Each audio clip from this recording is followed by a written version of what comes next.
Et ben on est parti pour cette troisième édition du coup des POC Talk. Est-ce que tu peux nous faire une petite introduction des sujets qu'on va présenter? Alors je vais commencer parce que du coup mes deux premiers sujets sont dans la liste. Donc moi je vais vous parler aujourd'hui de WorldCoin, qui est bien évidemment une invention de Sam Altman, comme vous pouvez voir en bas à droite de ce graphique. Et est-ce que c'est une révolution ou alors est-ce que c'est une arnaque? Et ensuite, je vais vous parler de l'open source et actuellement de son état. Et est-ce que c'est la fin de l'open source ou est-ce que ça a continué tranquillement sur son chemin? Yes, et du coup, moi je vais vous parler du phénomène Cloudbot.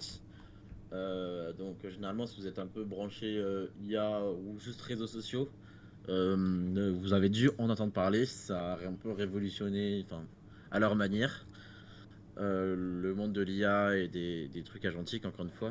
Et puis ensuite, je vais parler de Kimi, qui est du coup un nouveau modèle qui est sorti et qui concurrence que pas mal de modèles actuels.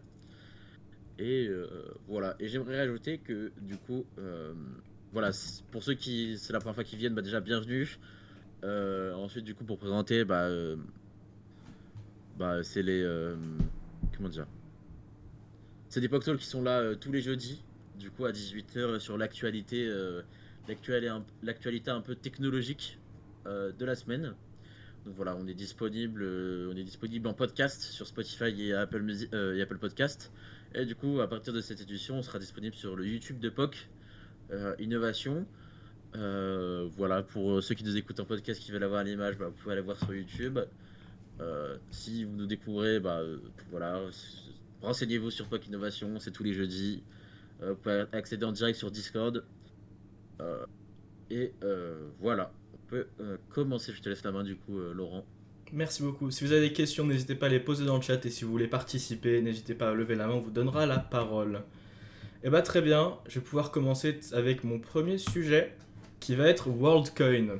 Alors, pour ceux qui connaissent, c'est une invention bien évidemment de Sam Altman qui est le co-founder de World, enfin ça a maintenant été rebrand, ça s'appelle World.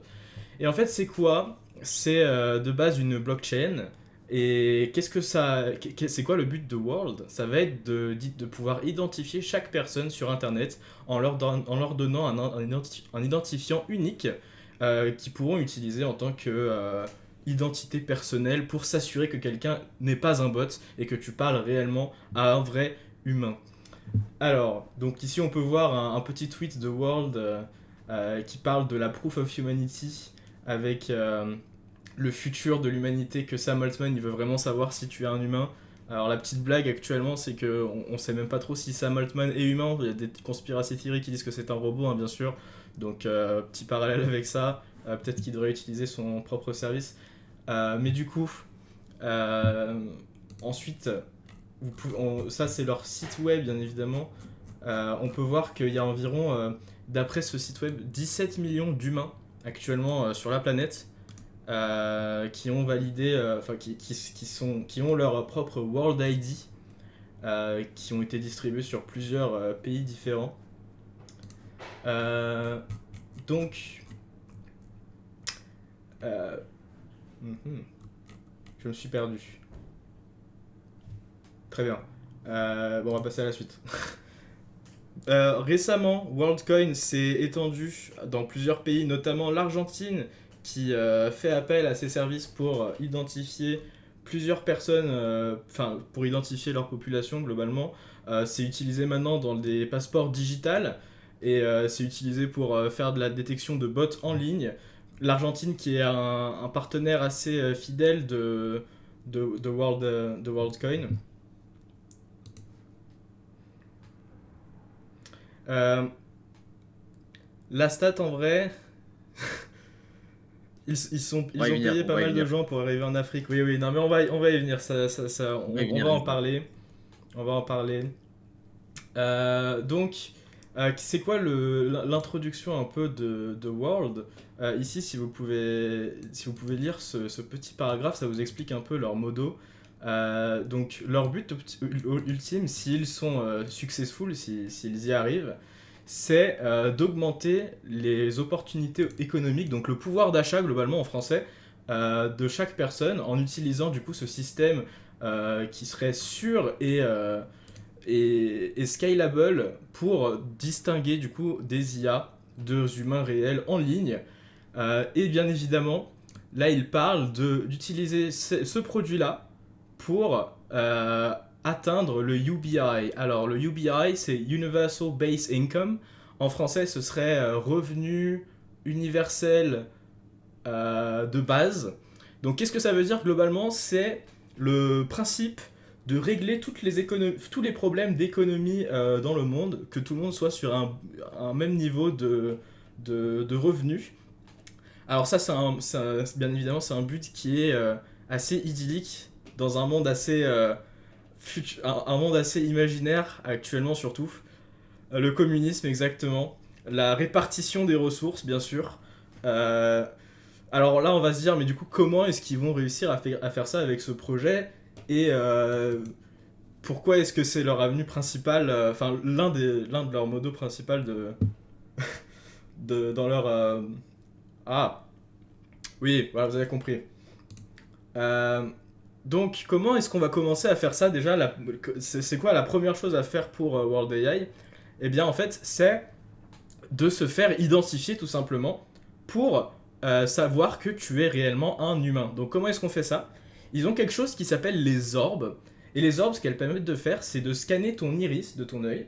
Et avec cet iris, ils vont te donner un identifiant unique à ta personne qui t'identifiera du coup sur Internet pour être sûr que tu es une personne.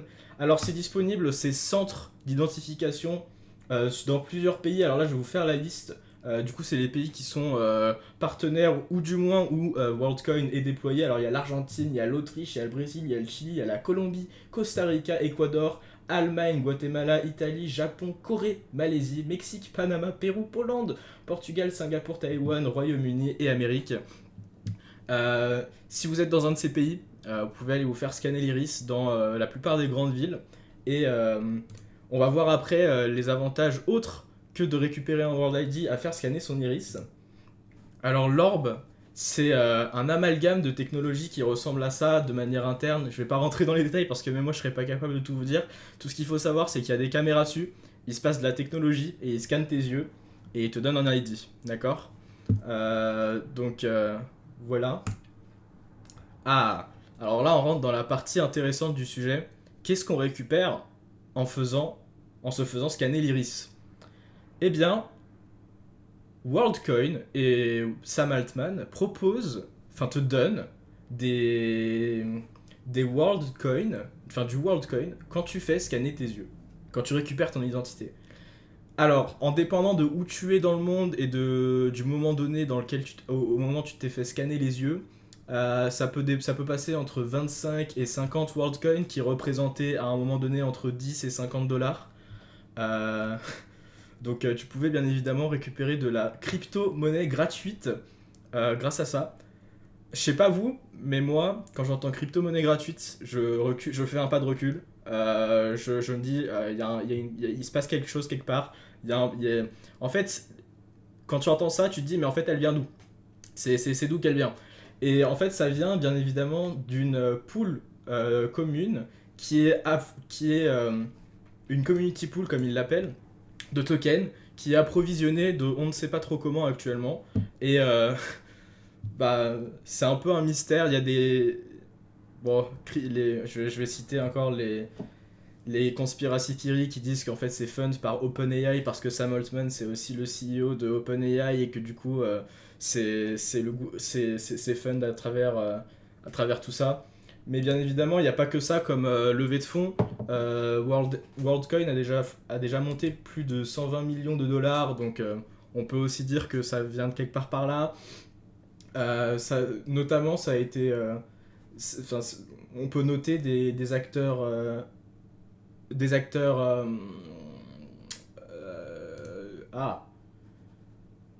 Des acteurs indépendants tels que Sam Bankman-Fried, pour ceux qui connaissent, c'est quelqu'un qui a été inclus dans pas mal de controversies concernant le monde de la crypto.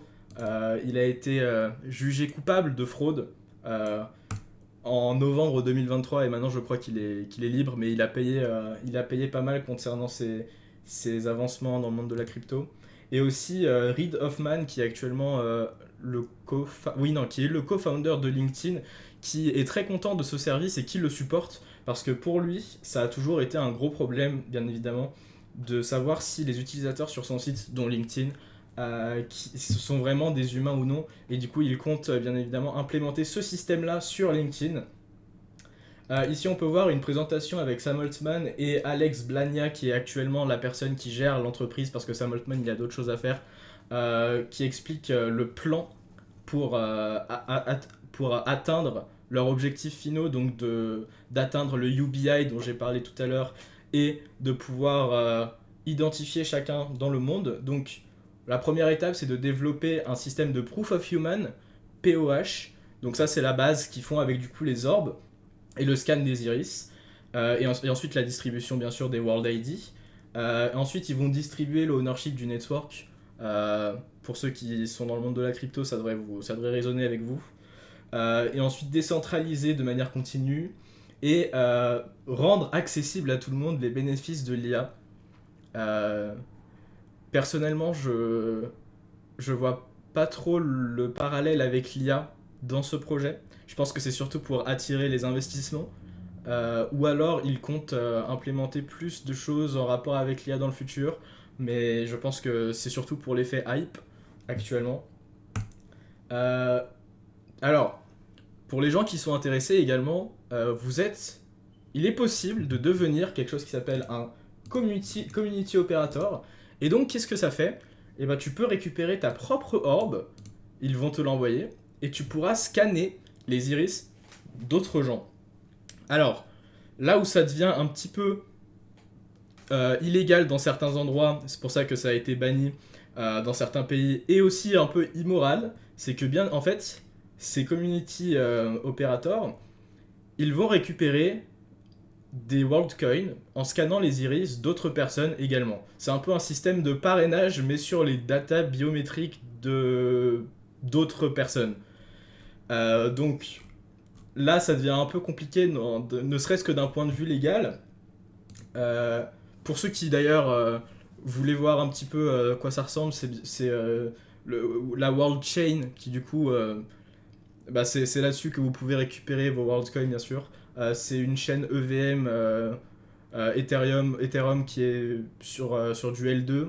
Donc vous pouvez voir qu'actuellement le prix du WorldCoin c'est 0,48 dollars. Ça a pas mal fluctué, hein, c'était plus haut fut un temps, mais maintenant ça a pas mal baissé.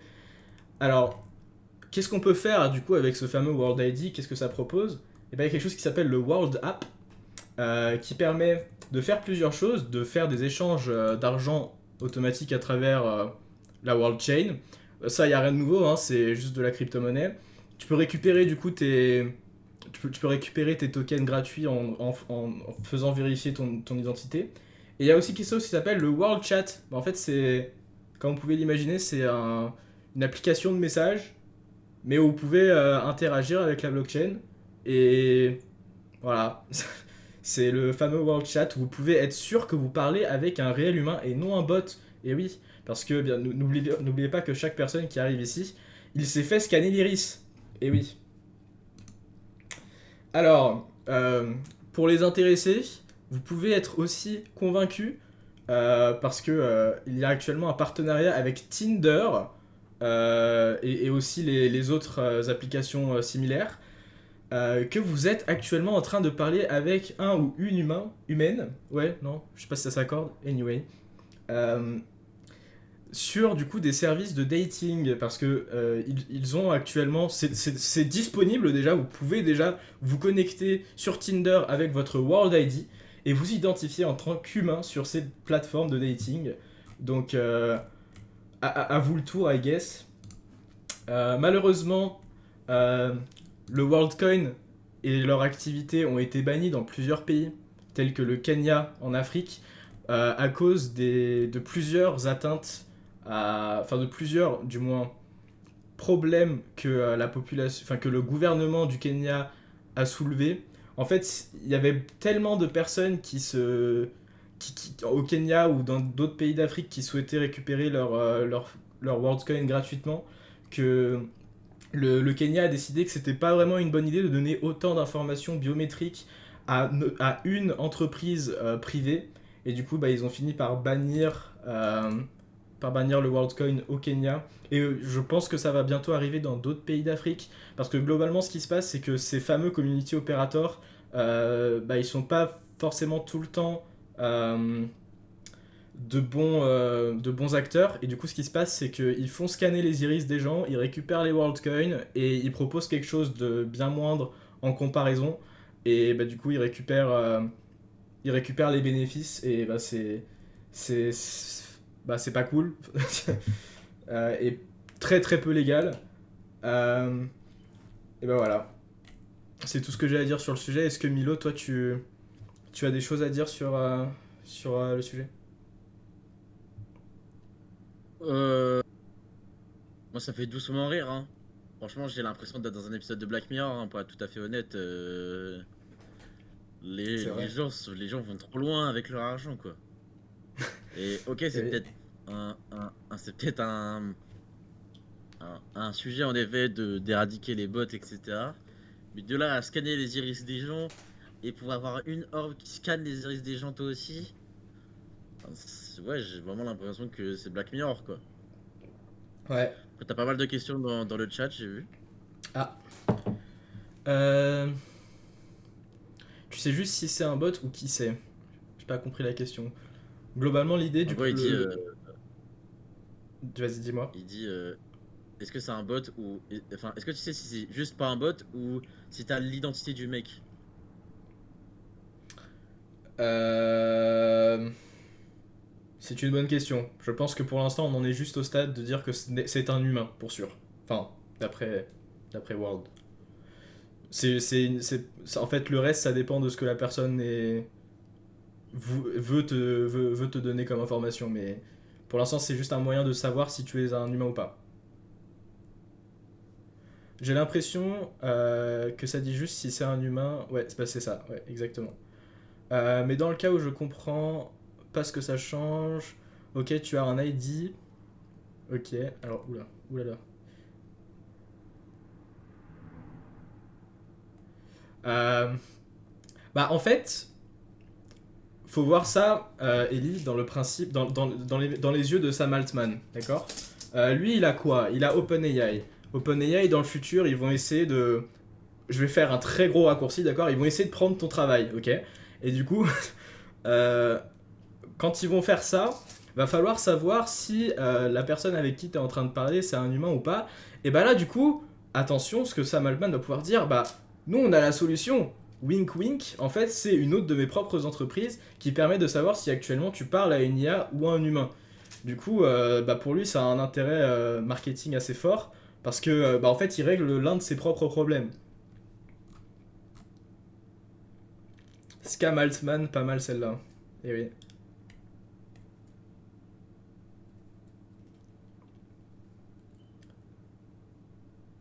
Et oui, collectionner les datas biométriques. Le C'est vrai que problème, c'est surtout ça la devient collecte d'une bizarre. data importante. Ouais. OpenAI, c'est une Bientôt, ils boîte vont de te data. scanner, bientôt, ils vont Ouais. te scanner ton empreinte digitale et puis ils vont te dire, bah c'est bon, t'es bien un humain, et puis après, ça va être bourbier, quoi. En fait, déjà que. Bah, parlons d'OpenAI, ça, c'est le plus gros trou de data personnelle du monde entier actuellement. Globalement, il possède une quantité d'informations sur des personnes lambda, c'est astronomique. Alors là, si en plus on commence à parler de data biométrique comme ça, et que ça en plus, enfin, du coup, c'est concentré à peu près au même endroit, dans une entreprise bah, du coup totalement privée, et ben, je sais pas quelles peuvent être les implications long terme, mais on parle pas on parle pas d'un bon schéma d'ownership comme ils en parlaient à un moment.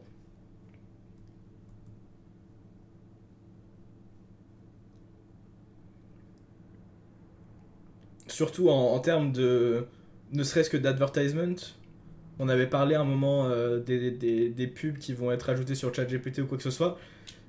Bon, en termes de données biométriques, je suis pas sûr que ça ait un grand intérêt. Mais globalement, ils ont toutes les informations pour savoir quoi te donner, en termes de pub ou quoi que ce soit. Aussi, comment est-ce qu'ils sécurisent ces données? Imaginons que, ok, en fait, l'iris, c'est quelque chose de physique, c'est pas comme un mot de passe. Imaginons que tu perds accès à ton wallet ou pour X raison, bah c'est pas comme un mot de passe en fait, tu peux pas changer ton iris, ça fonctionne pas, tu vois. C'est de ce point de vue-là, ça fonctionne comment?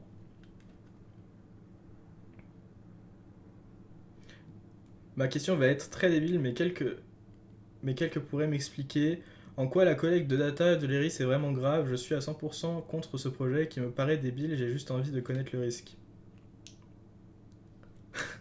Euh, je suis sûr que de mauvais acteurs pourraient trouver des idées. Je n'en ai pas. En fait, c'est juste, ouais, comme t'as dit, genre la collecte d'une data permanente, en fait. Ouais. La collecte d'une data en mode ton iris, tu peux pas la changer. Si un jour ça leak, et puis on sait jamais, genre, imagine plus tard, genre, je sais pas, pour déverrouiller ton appart, c'est avec ton œil. Toi, comme dans les films, tu vois. Bah, genre, si y a des fuites de données sur ça, bah, le mec il essaye toutes les iris du monde. Oui, c'est ça, Hmm. voilà. C'est la collecte d'une data Ouais. qui permet d'identifier à 100% en fait. Vu que toutes les iris sont. Bah, du coup, Oh, ouais, j'imagine je que vois. toutes les iris sont personnelles. Bah, du coup, ça rend le truc bizarre quoi. Hmm. En fait, c'est l'importance qu'on va lui donner à cette fameuse information qui va définir l'importance de stocker ces informations. Si dans un futur, ou ne serait-ce que... Bah là, on a parlé d'actuellement, leur seule application, ça va être World Chat. Mais imaginons que plus tard, tu peux recevoir les paiements, enfin ton salaire dessus. Bah, si quelqu'un peut se connecter à ton compte avec ces informations-là, qu'il a récupérées ailleurs, bah, va y avoir un problème. Milo, je vois que ta caméra a sauté. Euh, ouais, je suis sur le coup. Très bien. Même dans le film avec la prévision des crimes où le mec il se fait changer les yeux parce qu'il est recherché, et oui. Mais bien, en fait, tu peux pas changer de. Tu peux pas changer tes yeux, donc il va y avoir un petit problème. Très bien. Et ben, je vais passer à mon sujet suivant.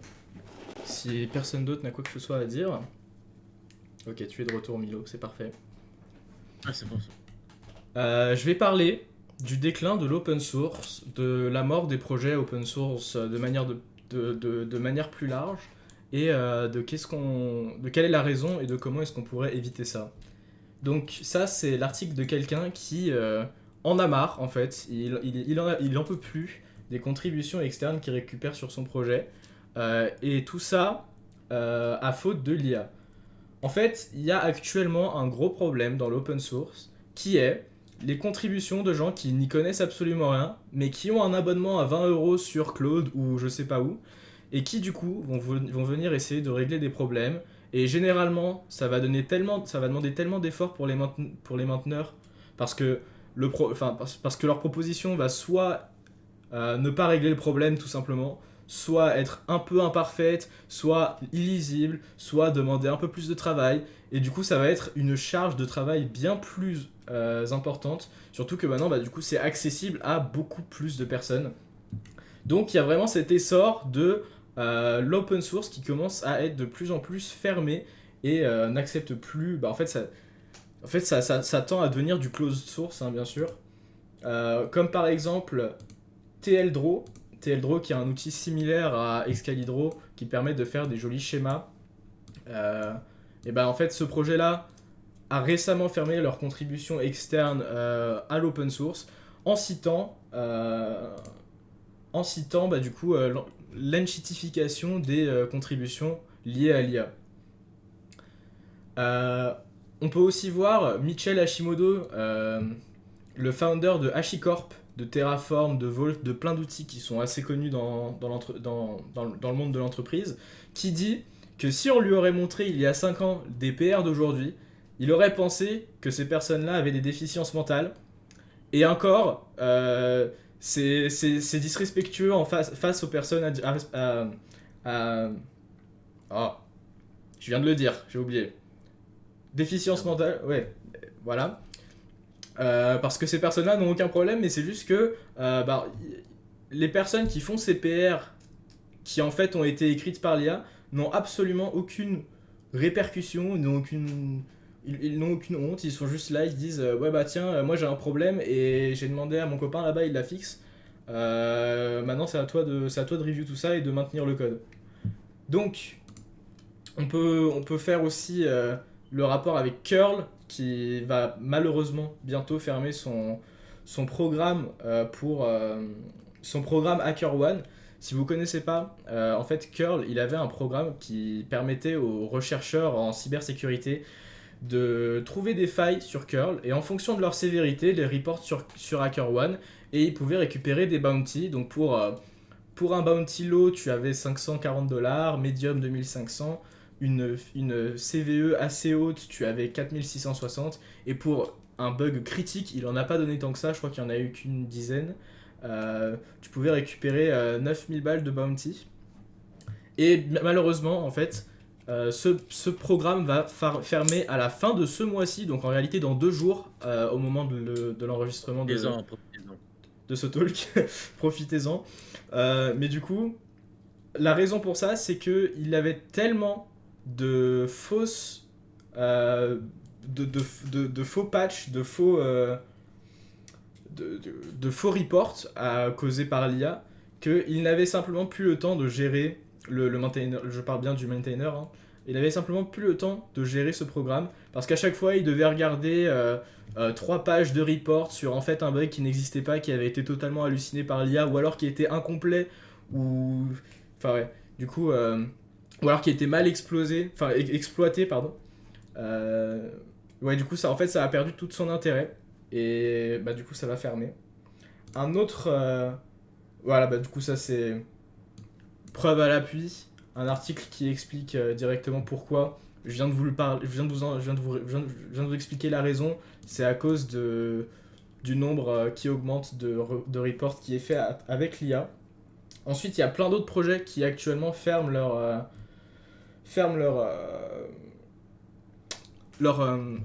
contribution open source à cause de l'IA. Il y a Zig.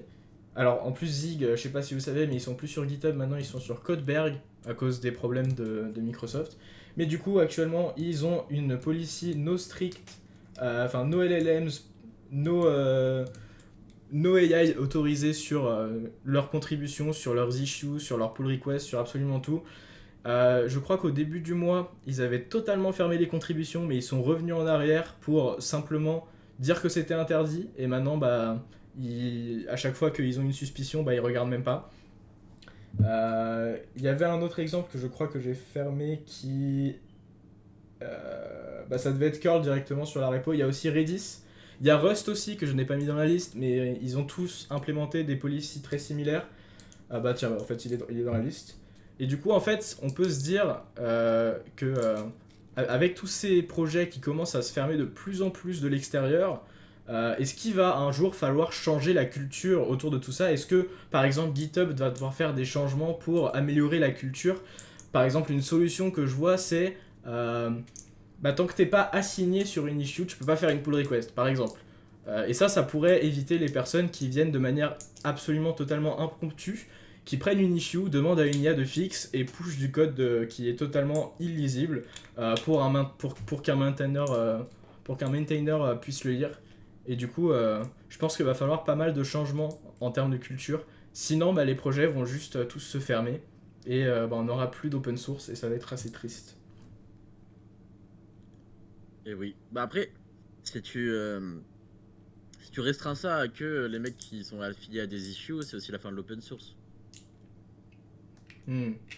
Bah, tu peux te demander de contribuer à un projet, mais je pense que c'est surtout une histoire d'effort. Parce que actuellement, le problème avec l'IA, c'est que ça demande tellement peu d'efforts pour quelqu'un, il prend juste du texte naturel, il va le donner à une boîte magique noire, et elle va lui ressortir une solution, et c'est tout.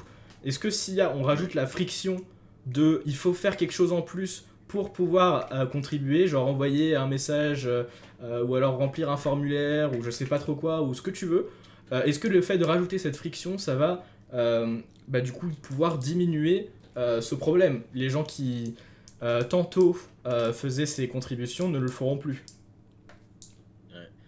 Ouais, mais c'est vrai, après c'est la solution, hein. C'est soit tu demandes pour être contributeur et puis les mecs ils analysent ton profil GitHub, etc. et choisissent si t'es apte ou pas.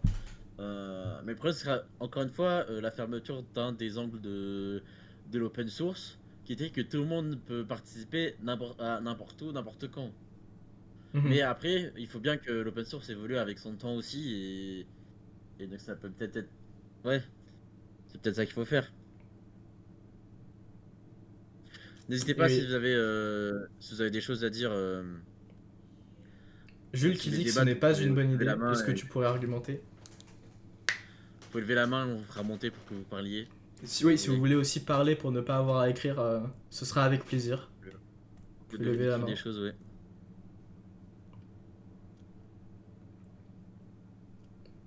Je vois qu'on a encore un code qui fonctionne, qui vient d'une IA, ou d'un mec à la mano, le même code, ça change quoi? Bah le problème c'est que c'est pas le même code justement. Je sais pas si tu as vu Et récemment, il y a une PR notamment sur la repo de Tailwind qui a fait beaucoup de bruit. C'était une PR qui, je sais pas si je peux la trouver. Tailwind Contribution AI. C'était une PR qui a fait beaucoup de bruit sur Twitter notamment. Euh, Parce que le code était vraiment illisible, c'était genre une soupe de if. C'était très clairement fait à l'IA, la personne a mis même dans son message que c'était fait par IA. Et les gens partaient du principe, je vais pas réussir à la trouver, c'est pas grave, partaient du principe que parce qu'il a fait l'effort de faire cette PR, il fallait la merge. Mais en fait, le problème, c'est que bah ensuite, c'est la responsabilité du maintainer. C'est la personne qui va devoir revenir derrière quand ça va casser, réparer un bug, lire la logique, et c'est lui qui va devoir assurer ça en fait. Parce que globalement, ça va casser, à vue du code, il y a forcément un jour où ça va casser, et du coup, bah, ça va être la responsabilité du maintainer qui va devoir s'asseoir, regarder le code, et passer des heures à débugger la chose en fait. Donc est-ce que c'est plus rentable que la personne refuse la contribution et fasse son propre fixe soi-même avec tout le contexte de son expérience sur la code base, ou alors accepter la chose et juste accepter la dette technique en fait. Parce que le truc c'est que actuellement les gens disent que la dette technique est gratuite parce que l'IA en fait, bah, alors, juste grâce à l'IA. Mais le truc c'est que l'IA elle est très bonne pour faire quelque chose, elle est très bonne pour prendre un code de merde et juste mettre des bandages par-dessus jusqu'à que ça fonctionne toujours. Mais c'est toujours un code qui n'est pas de bonne qualité. Du coup, la dette technique est toujours là, c'est juste que l'IA est capable de lire ce code qui est horrible et juste faire un fixe. Ce qu'un humain a beaucoup de mal à faire. Et du coup, en fait, la dette technique n'est pas gratuite. C'est un peu. Alors. Ouais, bah après, le mec qui fait la review ne l'accepte pas, et puis voilà, ça aurait également. Oui, d'accord, mais du coup, ça rajoute quand même du travail pour les maintainers, parce que je sais pas si tu te rends compte, mais il y a 10 ans, t'avais pas beaucoup de contributions open source, hein. Bah, il y en avait, hein, mais récemment, ça a fait du x10 en termes de travail de review. Je sais pas si toi tu reviews du code pour ton stage ou n'importe quoi, ça prend du temps, hein. C'est pas gratuit, hein. Donc, là, tu peux voir, il y a 900 pull requests sur Rust là actuellement. donc en plus, si le code devient de moins en moins bon et qu'il y a plus de pull requests, bah en fait c'est un travail à temps plein quoi. Ouais, c'est une question de maintenabilité en fait. Au-delà de si ça marche et tout, c'est une question de maintenabilité. Est-ce que ça rentre bien dans les, euh, dans les trucs de l'entreprise, etc. Ceci, ouais, comme il a dit Laurent, si le mec il fait une forêt de if et tout, mais vas-y, ça marche. C'est pas ça le but. Après, il faut voir la scalabilité. Faut voir. C'est pour ça que la majorité des SaaS qui sont codés 100% IA, au bout d'un moment, soit ils explosent, soit ils refacto tout, etc. Parce que c'est pas possible d'avoir quelque chose qui est full IA, parce qu'au bout d'un moment, il y a un problème de maintenabilité, de scalabilité, de durabilité dans le temps. Euh, et voilà. Du coup, tu peux pas, sur un repo aussi gros que Rust, Tailwind, je sais pas, accepter un code qui est pas maintenable et scalable dans le temps. Oui, alors là je vois Reviewers Assign Copilot, un grand classique, hein. Du coup on demande à l'IA de review les bandages et en fait il va rajouter des bandages sur les bandages et ça va être magnifique. Ensuite on va arriver, le code ça va être une momie et on sera bon. Claude Code développe, Moi, ça me Copilot fait penser. review. Reza utilise l'extincteur. Et ouais, et bah c'est ça, c'est vraiment ça. Je pense que ça fait aussi un parallèle avec le sujet de la semaine dernière, l'IA qui augmente le nombre d'outages et de problèmes oui, de problèmes en production pour les grandes entreprises. Ça fait un assez gros parallèle. Je pense que Et à côté justement de ces ça, maintainers, ils veulent éviter ça. le CEO de Claude, enfin d'Anthropic, a dit il y a 3 jours, d'ici 6 à 12 mois, on n'aura plus aucun software engineer. Et oui, non, oui, oui, on n'aura plus besoin de software engineering dans Non, six à non, 12 mois. ouais. Bien sûr, bien sûr. Bah, dans ce cas-là, je sais pas, hein, mais coup dur, hein. Je sais pas, je sais pas si je peux. Piece of Pale, je ne te permets pas. Je vais écrire un sondage vite fait, parce que ça m'intéresse en vrai.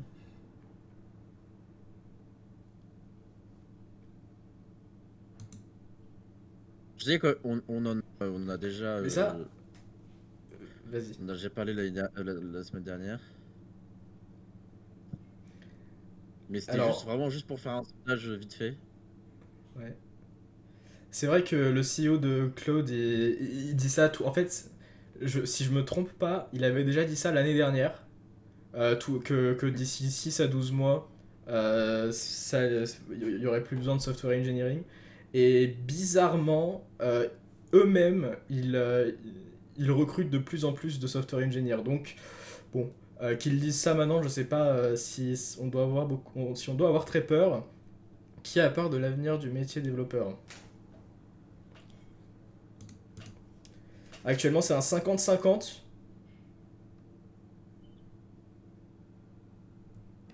Ah, plus de gens qui ont peur. Ouais. Voilà, on en a déjà parlé. C'était pas pour lancer un débat sur ça. Si jamais vous voulez revoir ce qu'on a dit, bah, c'est dispo sur les podcasts. J'ai envoyé les liens au début. C'est vraiment pour sonder un peu la foule. Voilà. Juste oui, non. Et advienne qui pourra. Mais, eh bien, On a 4. je pense qu'on va pouvoir passer au sujet suivant. Yes. J'attends juste que Reza et Ellie finissent d'écrire. Oui, laissons-les parler.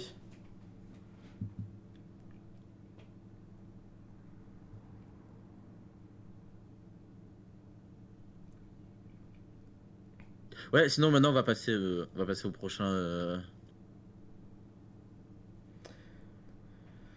Reza qui dit pour oui, dans le sens où j'aime coder, pas manager des agents et prompter toute la journée. Peur dans le Mais sens après, où on va plus avoir de job, non. ouais. Après c'est pour ça que j'ai pas dit genre qui a peur de pas avoir de métier, de pas avoir de métier dans 10 ans. C'est pour ça que j'ai tourné ma phrase en disant qui a peur de l'avenir du métier de développeur quoi. Genre de en effet passer à juste faire des prompts et moi j'ai l'impression avec ma troisième année à Epitech là j'ai l'impression d'être devenu écrivain. J'ai plus l'impression d'être devenu programmeur. Enfin, j'ai l'impression d'être devenu écrivain pour écrire la bonne phrase pour que l'IA me sorte la bonne chose. Mhm. Devenir Je pense que psychologue des beaucoup de gens ont robots ou je sais ce... pas quoi. Je pense que beaucoup de gens ont ce sentiment même en entreprise actuellement. Beaucoup de retournements de veste. Beaucoup de retournements de veste. Le Mozart des agents, exactement. Et oui. C'est bien dit. Ok. Bah du coup, on va passer à mon sujet. Bon, après tous ces bons mots, je vais passer à parler de l'IA. J'aimerais bien parler d'autre chose un jour, On peut partager mais ton écran. attends, ouais, c'est bon, tu peux. Ok. J'aimerais bien parler de quelque chose d'autre un jour, mais le problème c'est que c'est un peu aujourd'hui genre le nerf de la guerre de l'informatique. Euh, Ok, du coup, on va parler du nouveau phénomène qui a drop c'est cette semaine, je crois. C'était en fin de semaine de la semaine dernière ou début de semaine, je sais plus. Qui s'appelle Cloudbot. Bon, il a été renommé Moldbot pour une ressemblance évidente avec un autre modèle. Mais je vais l'appeler Cloudbot parce que c'est comme ça que je l'ai découvert. Ok, donc Cloudbot, pour ceux qui connaissent pas. Ok, donc je pense que pour beaucoup de personnes, notre premier contact avec un semblant d'intelligence artificielle, c'était dans Iron Man.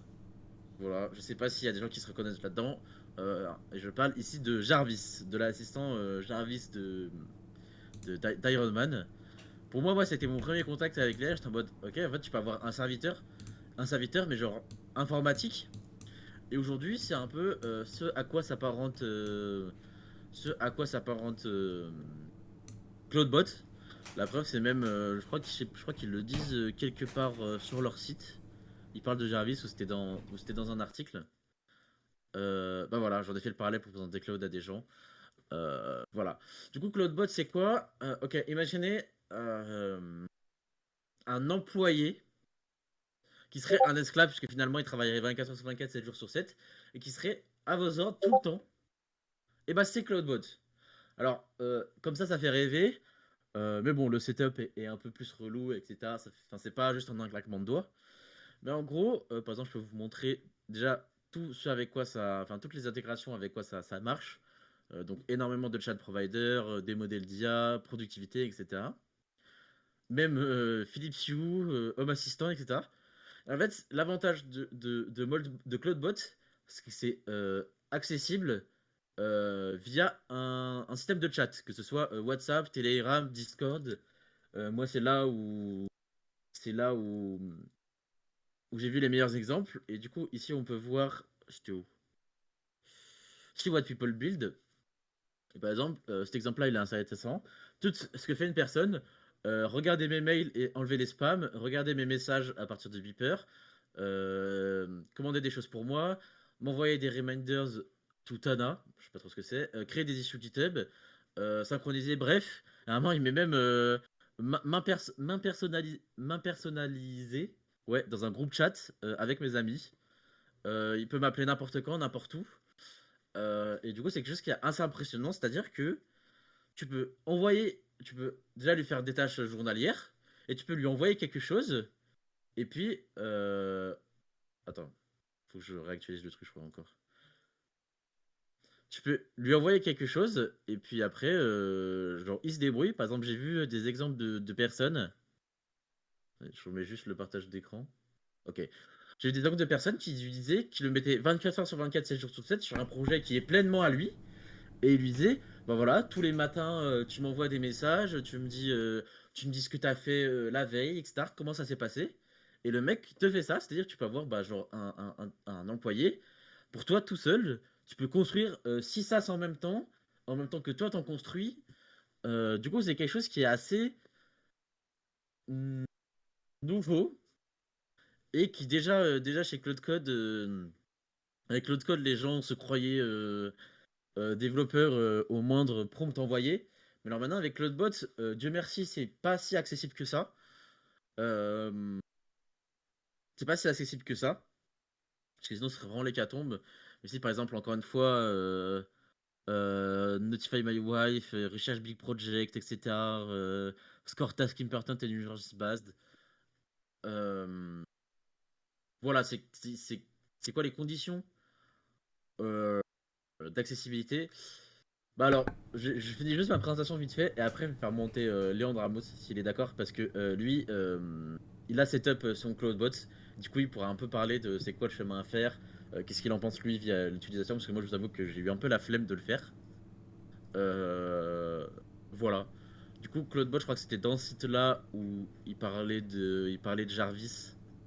Euh, il parlait de Jarvis quelque part. Moi, je sais plus. Voilà, c'est un agent qui après peut gérer d'autres agents. Il peut même installer des tools en MCP lui-même. MCP, pardon. Et MCP, je suis matrixé par Epitech.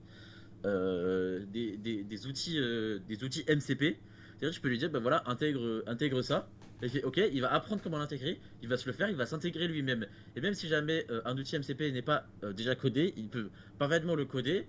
Et puis voilà, donc, c'est-à-dire que c'est vraiment quelqu'un d'autonome euh, dans toute sa démarche en fait. Et ici par exemple on peut voir les outils, on peut voir les automations qu'on peut faire. Voilà, il peut scraper le site, euh, il peut écouter Eleven Web TTS, etc.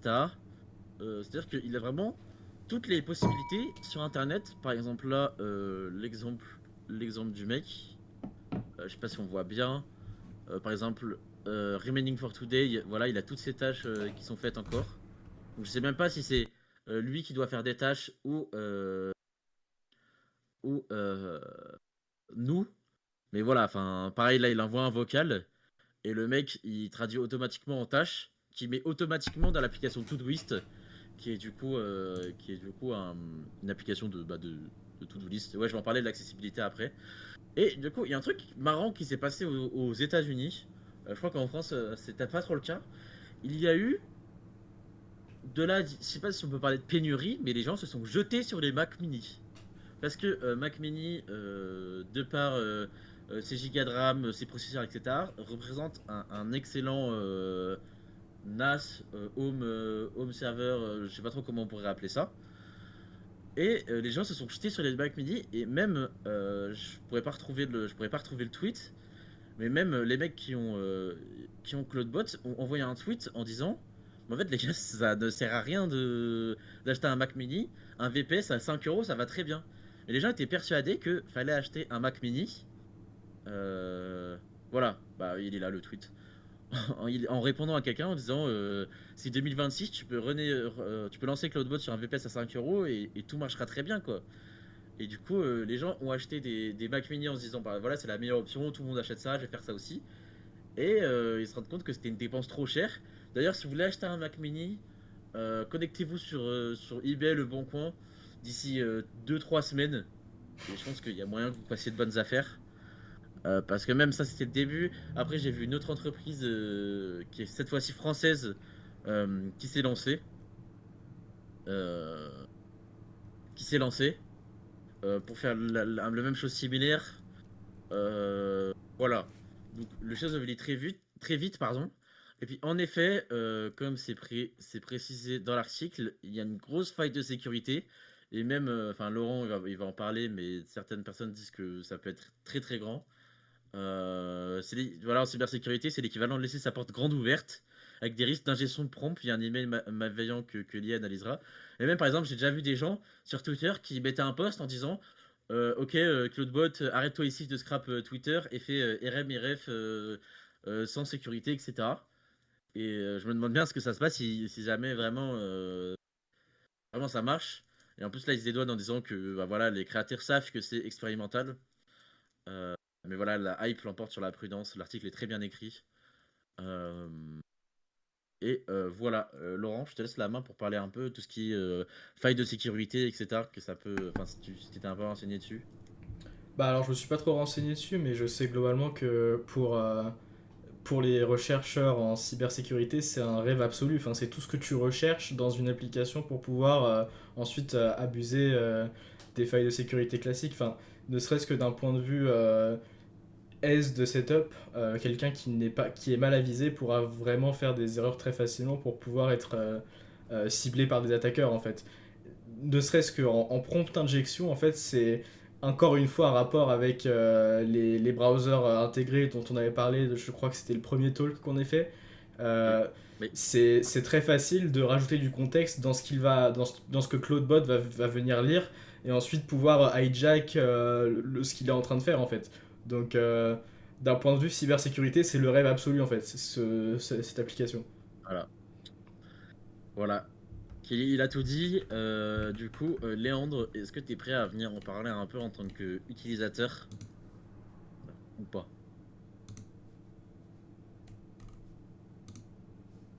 Vous m'entendez bien? Ouais, c'est tout bon. Oui. Eh ben, bonjour à tous. Alors, j'ai pas testé pendant toute une semaine entière, on va dire, CloudBot, mais je suis plutôt d'accord avec vous. En fait, il y a plein de problèmes qui ont été remontés, et c'est vraiment un outil, un peu un outil de test ou un outil d'amusement. Déjà, il y en a plein, ils ont senti que l'outil était un peu vibe codé. Genre, ils ressentent qu'il y a plein de failles d'erreurs qui sont pas logiques, que ça paraît vibe codé de fond en comble. C'est-à-dire que les stockages des informations, ça se fait à deux endroits. Genre, c'est en double, si tu mets des instructions, ils se stockent à deux endroits différents, c'est pas. On m'entend encore ou pas? Oui. C'est bon, t'inquiète. Ok.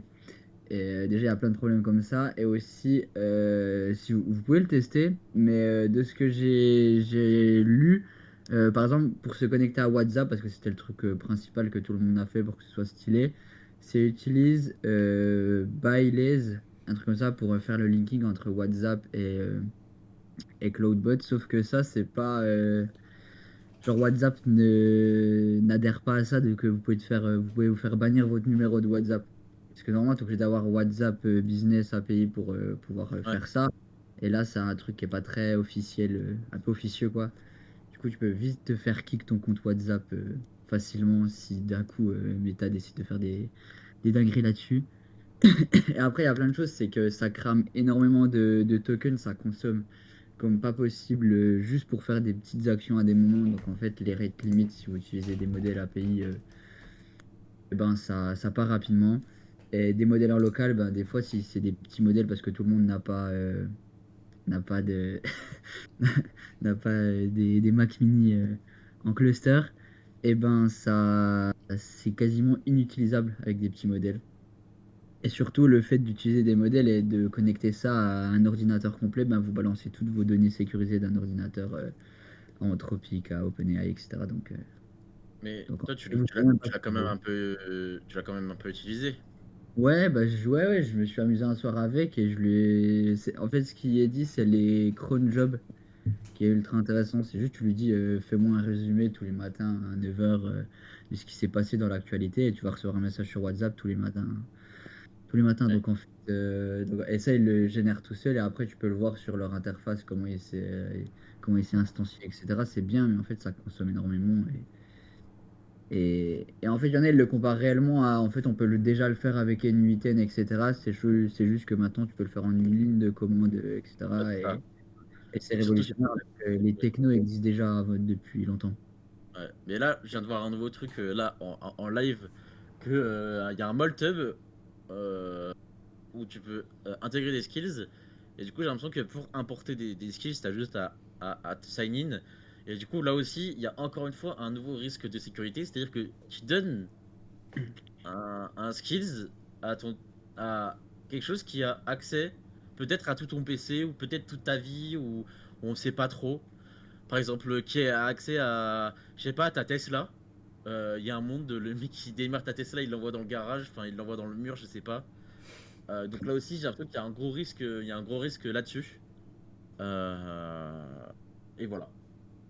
Du Ouais, coup, mais c'est surtout l'injection de prompt. Genre, ouais, t'envoies un mail, normalement, vu qu'il y a énormément de contexte qui doit être donné dans le bot. Je sais pas tous les détails, mais ouais, doit y avoir. ils se vendent d'un contexte infini, je crois, un truc comme ça. Leur Ouais, permanent de contexte. je sais pas s'il y a un pré-prompt qui est fait par l'agent en disant bah t'es un agent style Jarvis ou je sais pas quoi. Mais si dans un mail tu lui demandes juste, vu que tu as accès à l'entièreté de l'ordinateur, de faire un cat et de te Ouais. redonner ta clé justement pour une connexion SSH, bah, à tout moment il peut te renvoyer la clé SSH de l'ordinateur en question, quoi. Hmm, C'était un truc qui a voilà. été fait de manière très facile, de ce que j'ai Ouais. vu. Du coup, juste je vous Bon, déconseille de désinstaller WhatsApp de LinkedIn si vous avez Cloudbot, comme ça vous êtes sûr de ne pas vous faire ban votre WhatsApp. Après, faites ce que vous voulez avec, quoi. bah, merci beaucoup, Léon, pour ces sages mots. Je t'envoie Merci dans à vous. l'audience parce qu'il est. Ah, pardon, excuse-moi, t'avais pas fini de parler. Bah, merci à toi, Léandre. Juste qu'il est déjà 58 et j'aimerais bien garder l'idée de faire 1h, 1h05 et de pas trop déborder. Du coup, voilà. Il y a des beaux sujets, il m'en reste un dernier, mais bon, on peut en parler, on peut en parler vite fait. Excuse-moi, Léandre. Voilà, Claude Moss, c'était un gros sujet. Voilà. Mais un autre gros sujet, ça a été le nouveau modèle de Kimi. Donc, encore une fois, quelque chose qu'on a parlé dans le premier podcast. Donc, je vous invite vraiment à les écouter parce que c'est vraiment d'actualité. Euh, Kimi, du coup, c'est un nouveau modèle chinois. Est-ce que ça dépend de DeepSeek, Laurent? Est-ce que tu sais? Non, non, c'est d'un autre laboratoire, c'est Moonshot AI, Ouais, Kimi. bah voilà. Ça dépend. Kimi, qui est un nouveau modèle qui est sorti en version K2.5. Qui est du coup open source. Et si on regarde leur analyse, qui serait sur à peu près tous les plans grossièrement meilleur que la plupart des modèles, meilleur ou équivalent de la plupart des modèles, sachant qu'il est gratuit et open source. Enfin gratuit. Je crois qu'il y a quand même un abonnement, donc je sais pas jusqu'à quand. Je sais pas c'est comment les prompts. Je vous avoue que j'ai pas eu le droit j'ai pas eu le droit. J'ai pas encore testé. Mais ici on voit bien. Je vais grossir les choses parce que je sais pas si on voit vraiment bien. Voilà. Sur beaucoup d'éléments, c'est plus performant que beaucoup de modèles. Et l'intérêt ici, c'est que c'est open source. Euh, oui, après, voilà, il y a l'aspect sécurité encore une fois. Mais l'intérêt, c'est que c'est open source. Et qu'au niveau des clés API, je sais pas comment ça se passe, du coup, je sais pas si c'est payant. C'est-à-dire qu'en gros, tu peux faire tourner ton modèle aussi fort que un modèle GPT 5.2 qui est payant et avec pas beaucoup de prompts, bah, localement sur ton PC, quoi. Donc voilà, ça c'est une grande avancée. Enfin, je trouve, en tout cas, que c'est une grande avancée. Ici, on peut voir ce que ça peut faire parce que vous pouvez voir ici que du coup, c'est délibéré en, enfin, c'est limité en plusieurs tâches. Il y a même une partie agent swarm. Du coup, agent swarm, il y avait un beau graphique aussi là. Je sais plus où il était. Euh, je suis sur le coup. Je suis sur le coup. Est-ce que c'était pas là? Oh là là, la clim. Euh, hmm. Ouais, voilà. En gros, un agent de swarm, ce serait mettre un seul agent, enfin, un orchestrateur qui gérait tout plein de petits agents. Par exemple, ici, on voit bien, du coup, un agent AI rechercheur, physique rechercheur, life science rechercheur, etc. Fact-checker, web développeur, bref, tout ça, du coup, dans un seul prompt. Et du coup, au lieu d'avoir un contexte par personne, euh, enfin un contexte par chat ou voilà une tâche par chat. Et ça, du coup, serait libéré en plein de petites tasks et plein de petits agents. Du coup, voilà, apparemment, c'est vraiment très vite et très bon. Euh, Ici, on peut voir quelque chose de très intéressant, mais que je comprends pas trop. Mais ce qui est intéressant ici, c'est qu'on voit qu'il y a un Kiwi CLI. euh, Donc, c'est-à-dire qu'on pourrait utiliser ce modèle en version CLI. Donc, on a un vide de commande. Donc, est-ce qu'après, ce serait possible je sais pas, faire le mettre dans OpenCode et d'avoir un espèce de Cloud Code plus performant, gratuit. Après, je sais pas, voilà. C'est sorti il y a. Là, l'article, il date de hier. C'est sorti il y a 2 jours, je crois. Après, c'est cette vidéo qui m'a bien fait marrer parce que c'est un peu une publicité. Enfin, je trouve pas non plus la démo très très bien faite. Euh, Mais voilà, il sait quand même faire des animations en scrolling. Et ça, on peut pas lui enlever. Mais voilà, un nouveau modèle à tester. euh, que je trouve intéressant. Bon, après, c'est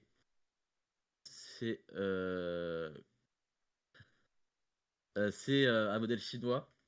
Donc, on ne sait pas où les données vont. On ne sait pas vraiment ce qui va se passer après. Mais bon, sachant que vous envoyez déjà tout à Sam Altman, alors peut-être que la Chine, vous êtes plus à ça près. Euh, et voilà, ça c'est pareil, un truc qui m'a bien fait rire.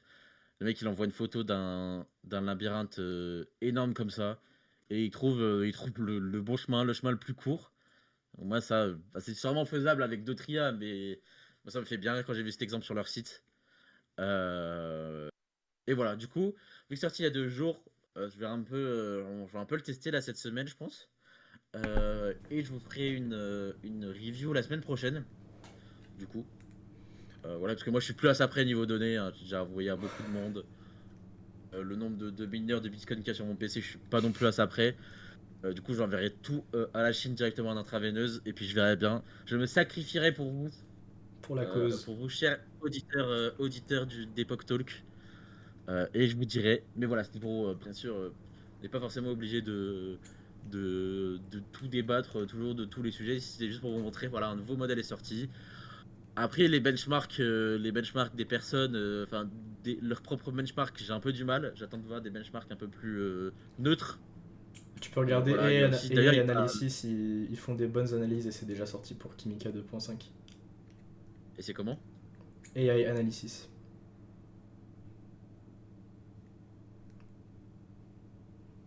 Je sais pas écrire. Premier là. Ouais. Tu peux voir, Chimical. tu peux voir sur le premier. En fait, ils ont un score d'intelligence qui représente les capacités d'un modèle et on peut voir que c'est actuellement comparable avec Gemini 3 Pro et c'est un peu derrière Claude Opus 4.5. On peut voir aussi la comparaison en termes de prix, que c'est quand même bien moins cher que la plupart des flagship modèles de Anthropic et de GPT. Et en termes de vitesse, on peut comparer aussi. Du coup, ça rank un peu. Ça rank à quelque chose de similaire du coup Claude 4.5 Opus. C'est vrai, ils font vraiment des bonnes analyses. Et vraiment, je conseille de regarder un peu chaque tableau qu'ils proposent. C'est pas mal à chaque fois ce qu'ils font. C'est une Du bonne coup, source. ici, ouais, on voit bien niveau price que, genre, Claude Opus, c'est genre, enfin, je sais pas si on peut comparer, mais c'est genre 3 unités de plus d'intelligence.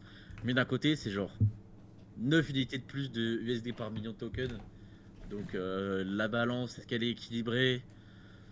À vous d'en juger par vous-même. Voilà, Moi, voilà. personnellement, j'avais déjà essayé Kimika 2 quand il était sorti à l'époque, donc l'ancien modèle. Et je trouvais qu'il était vraiment pas mal pour le coup. Il était déjà comparable à du GPT-5, plus ou moins. Euh, donc j'étais vraiment assez surpris de la qualité du modèle. Donc en plus, j'ai ouï dire de gens du chat que qu'il a été train sur des datasets leaks de Claude. Donc en fonction de la véracité de ces informations, on peut un peu comprendre pourquoi ça s'est amélioré aussi la tendance. Euh, mais du coup, oui, j'ai un peu hâte aussi d'essayer de voir ce que ça donne. Et du coup, ici, on voit bien tous les tools qui prennent à disposition, un tool website, doc, slide, sheets, dev research et agent swarm. Et du coup, bah, en fait, pas besoin d'open code puisqu'il y a déjà un Kimi code qui est disponible. Voilà, vous pouvez l'installer.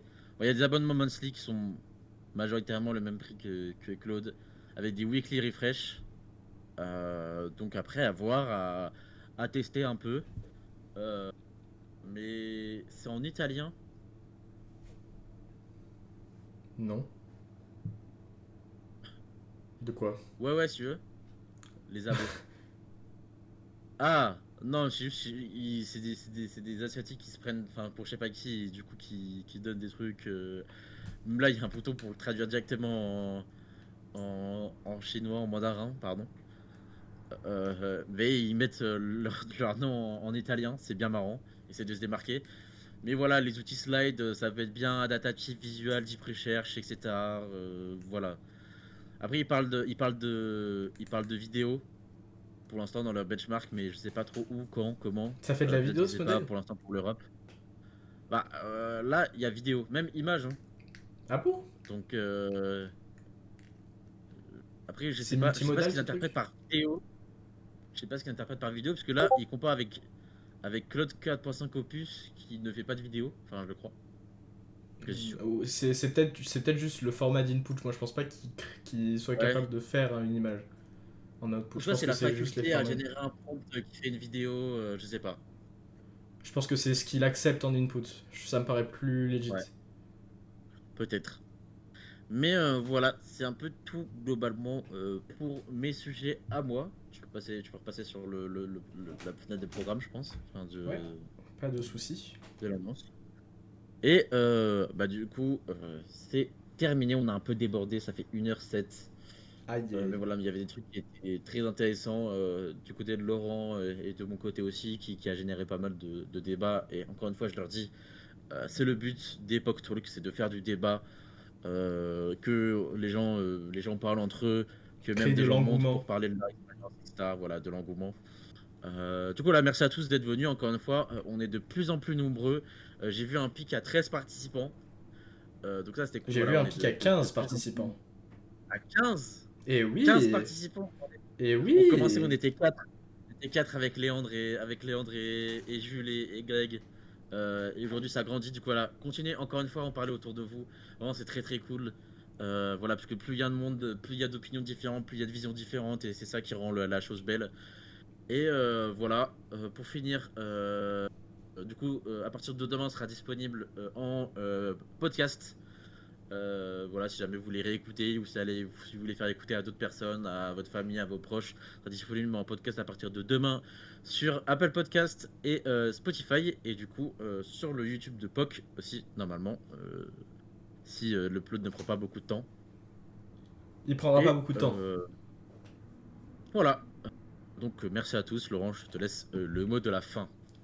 Et bah, je vous souhaite une excellente soirée. J'espère que cette édition d'Epoch Talk vous aura plu. Et puis, on se retrouve la semaine prochaine à 18h pour eh bien, le quatrième Polk Talk. J'espère qu'on s'y retrouvera nombreux.